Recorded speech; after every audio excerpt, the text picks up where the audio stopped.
CG TET एवं शिक्षक भर्ती परीक्षा पर्यावरण अध्ययन कक्षा पहली से पाँचवीं के शिक्षकों हेतु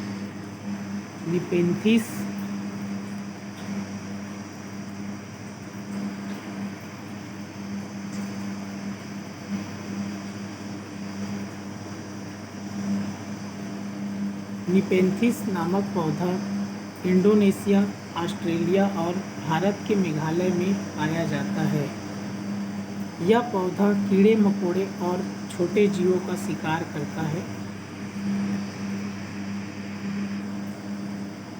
यह पौधा लंबे घड़े जैसा दिखता है, जिसके ऊपर पत्ती का ढक्कन लगा होता है और इसमें से खुशबू निकलती है, जिसके वजह से कीड़े मकोड़े उसके अंदर फंस जाते हैं। निपेंथिस पौधे को घटपर्णी पौधा भी कहा जाता है।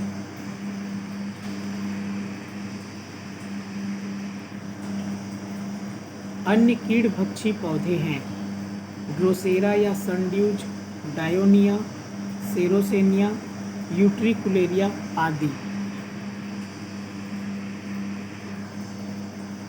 क्रोटेन पौधे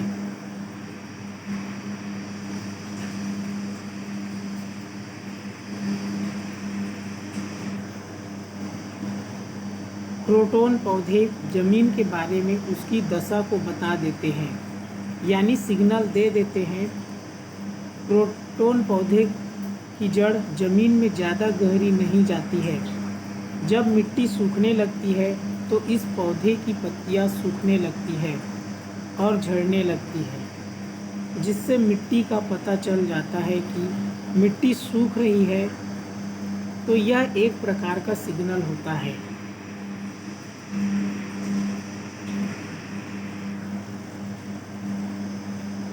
रेगिस्तानी ओक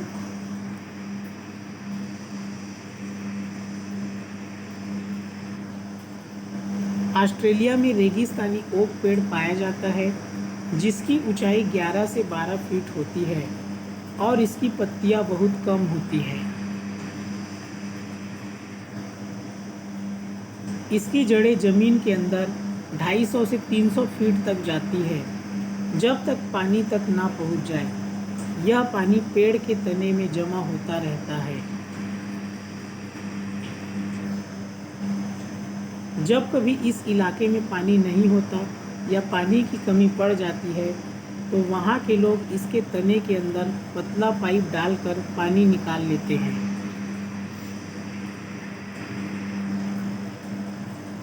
बरगद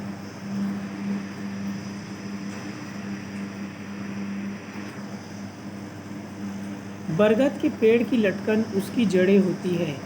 ये टहनियों से निकलती है और बढ़ते बढ़ते जमीन के अंदर चली जाती है। यह जड़ें मजबूत खंभों की तरह पेड़ को सहारा देती है।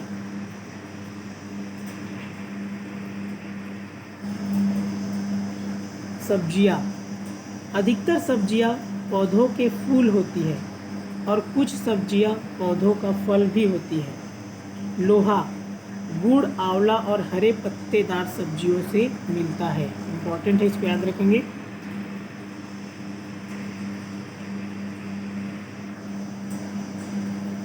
विदेश से आने वाली सब्जियां याद रखेंगे, इसको इम्पोर्टेंट है। हरी मिर्च, टमाटर, आलू, ये कहाँ से आया? साउथ अमेरिका से।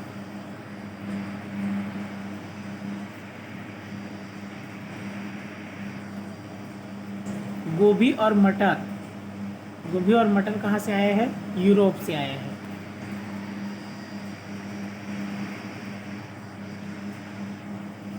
उसके बाद है आपका कॉफ़ी, बीन्स और भिंडी, ये कहाँ से आए हैं? अफ्रीका से।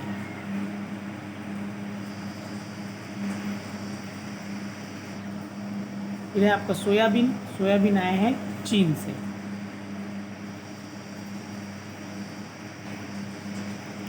आपका मोस्ट इम्पॉर्टेंट है ये वाला, जल्दी खराब होने वाले और कुछ दिनों तक रखे जा सकने वाले फल और सब्जियां, इसको याद रखेंगे।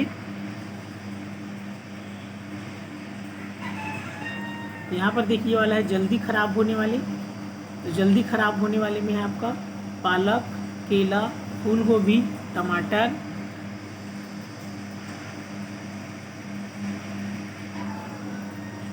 खीरा, अंगूर, बैगन।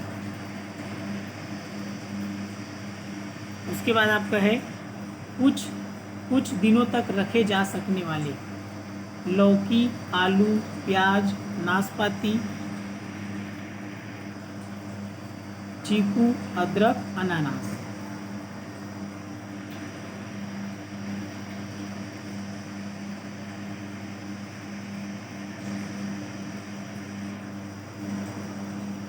सम इम्पॉर्टेंट पॉइंट्स। जड़ें पौधों को सहारा देती है, जल तथा खनिजों को अवशोषित करती है।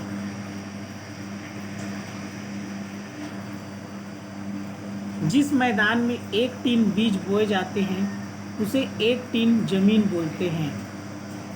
कुछ पौधे बिना बोए खेतों में अपने आप उग जाते हैं, जिन्हें खरपतवार कहते हैं। इन्हें निकालना जरूरी होता है, नहीं तो सारा खाद और पानी ये ही ले लेगी और फसल कम होगी।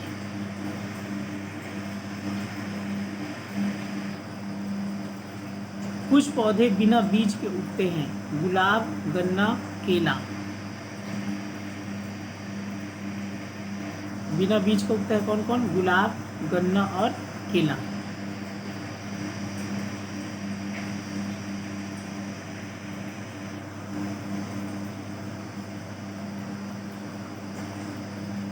छोटे पौधों की जड़ें जमीन के अंदर 2 से 10 इंच तक अंदर होती हैं। बड़े पौधों की जड़ें जमीन के अंदर 10 फीट से भी ज़्यादा गहराई तक जाती है। मुरझाए हुए पौधों को पानी देने से उनकी पत्तियां फिर से हरी हो जाती है, क्योंकि जमीन से मिलने वाले आवश्यक पोषक तत्व पानी के सहारे ही पत्तियों तथा पौधों के अन्य भाग तक जाते हैं। प्रकाश संश्लेषण। पत्तियां पादप की खाद्य फैक्ट्रियां हैं। जल एवं खनिज वाहिकाओं द्वारा पत्तियों तक पहुंचाए जाते हैं। ये वाहिकाएं नली के समान होती है तथा जड़, तना, शाखाओं एवं पत्तियों तक फैली होती है। पत्तियों में एक हरा वर्णक होता है जिसे क्लोरोफिल कहते हैं। ये इंपॉर्टेंट है, इसको याद रखेंगे।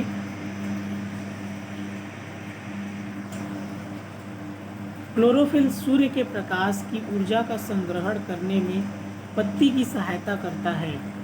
इस ऊर्जा का उपयोग जल एवं कार्बन डाइऑक्साइड से खाद्य संश्लेषण में होता है।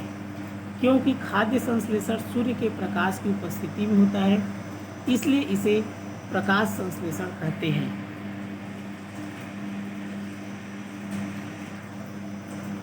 पत्तियों द्वारा सौर ऊर्जा संग्रहित की जाती है तथा पादप में खाद्य के रूप में संचित हो जाती है। झूम खेती।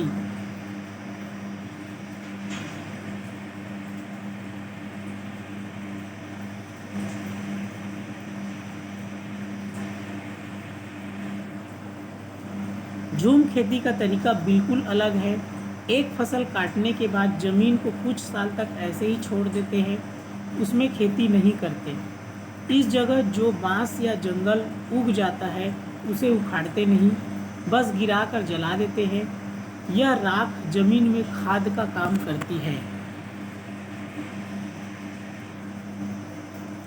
जमीन को जलाते हुए आसपास के पेड़ न जले, जंगलों को नुकसान न पहुँचे, इसका भी ध्यान रखना पड़ता है। फिर जब इस जमीन में खेती की बारी आती है तो जमीन को जोता नहीं जाता, मिट्टी को हल्के से हिलाकर बीज छिड़क जाते हैं।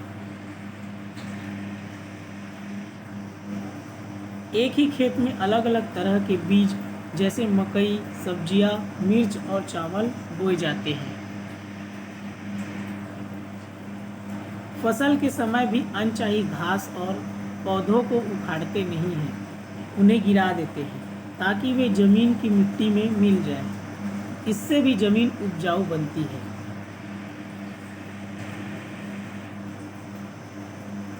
स्थानांतरित खेती या झूम खेती उत्तर पूर्वी पर्वतीय तथा आदिवासी क्षेत्रों में की जाती है।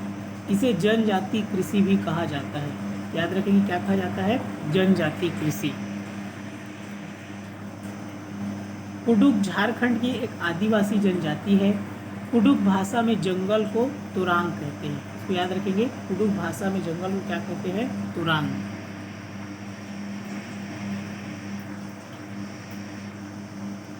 जंगल इंपॉर्टेंट है ये। जंगल अधिकार कानून 2007 के अनुसार जो लोग 25 सालों से जंगलों में एक जगह रह रहे हैं, तो यह कानून उन्हें अधिकार देता है कि वह इस जगह पर जो चाहे वह उगा सकते हैं, उन्हें हटाया नहीं जाएगा।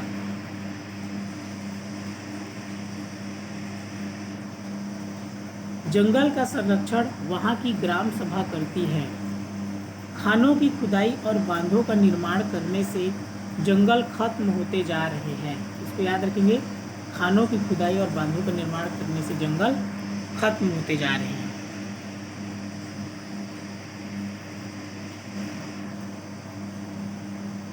कृषि।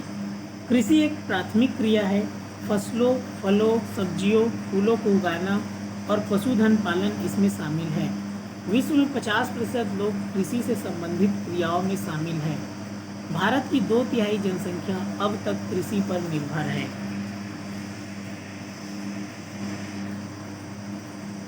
जिस भूमि पर फसलें उगाई जाती है कृषिगत भूमि कहलाती है। एक ही प्रकार की फसल उगाने से और कई केमिकल्स को यूज करने से जमीन बंजर हो जाती है। इसे याद रखेंगे।